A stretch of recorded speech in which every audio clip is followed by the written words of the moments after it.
Hello friends, कैसे हैं आप सब। स्वागत है आप सबों का अपना study YouTube channel study research point पे। तो आज हम मणिपुर में हो रही हिंसा के बारे में डिस्कस करेंगे और जानेंगे कि एग्ज़ाम के पॉइंट ऑफ व्यू से कौन कौन से टॉपिक हमारे लिए महत्वपूर्ण हैं। तो आज हम मणिपुर की ऐतिहासिक मणिपुर के इतिहास के पीछे का क्या रीज़न है, क्या कारण है, क्या रीज़न है कि कुछ ऐसे संगठन हैं जो ये प्रकार की हिंसा कर रहे हैं, क्या रीज़न है, उन सभी बिंदुओं को देखेंगे। आखिर कैसे उन हिंसकवादी संगठनों का जन्म हुआ। तो चलिए डिस्कस करते हैं। वर्तमान में मणिपुर हमारे भारत का एक राज्य है जहाँ पे बीजेपी की सरकार है।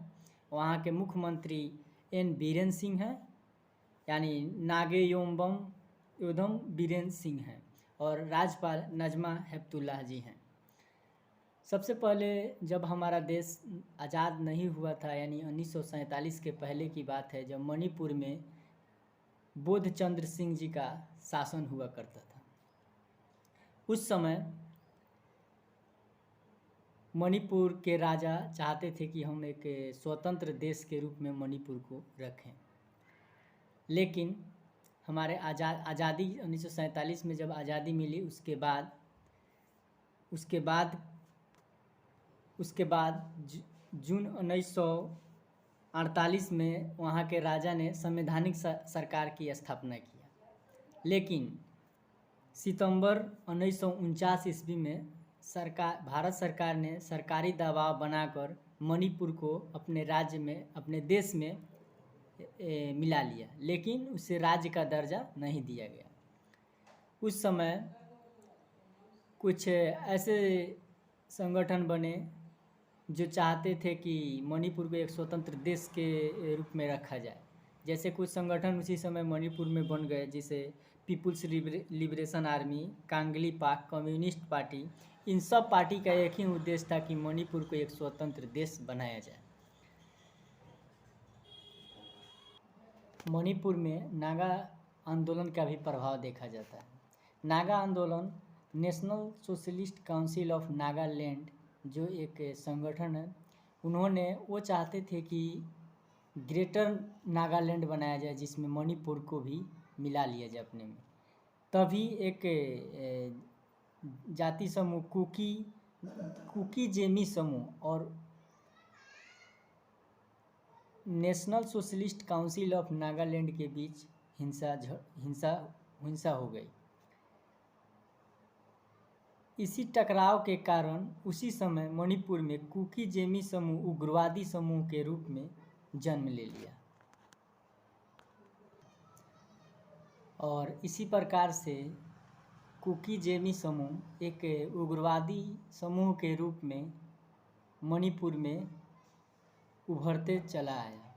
वर्तमान में मणिपुर में कुकी जेमी समूह और मैतेई समुदाय के बीच झड़प हुई है।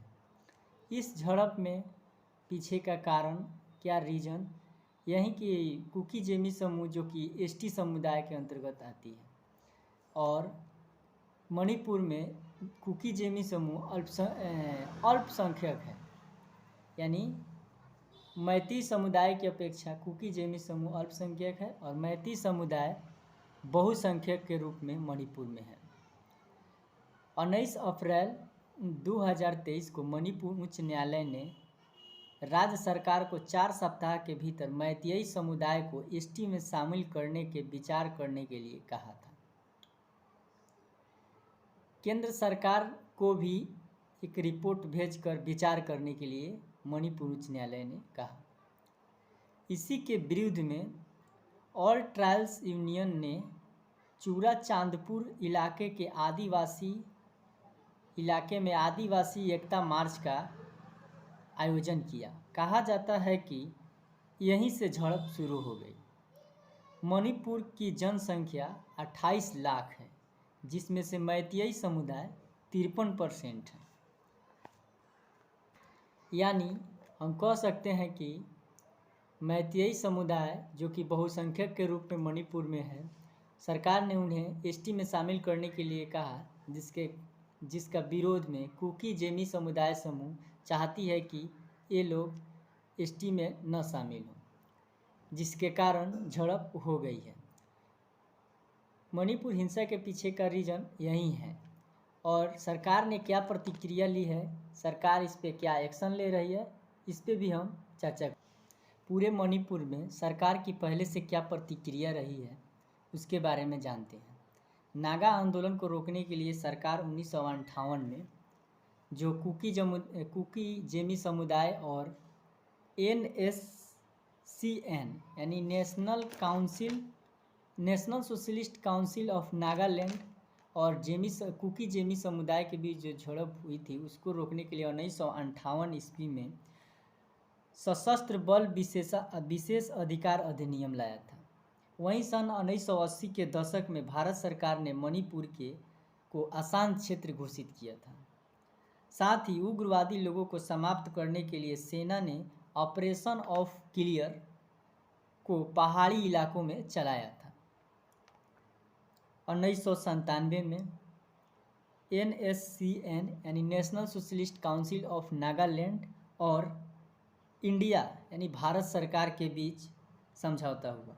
वहीं 2008 में कुकी विद्रोहियों को यानी कुकी जेमी समुदाय के जो विद्रोही हैं उन्हें और राज्य सरकार प्लस भारत सरकार के बीच त्रिपक्षीय समझौता भी हो चुका है।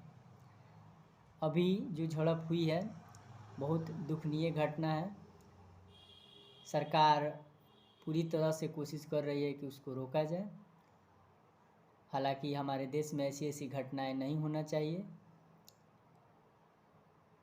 एग्ज़ाम को लेकर जो भी क्वेश्चन थे हम अपने आप को बताया। फिर मिलते हैं नेक्स्ट वीडियो में, तब तक के लिए जय हिंद।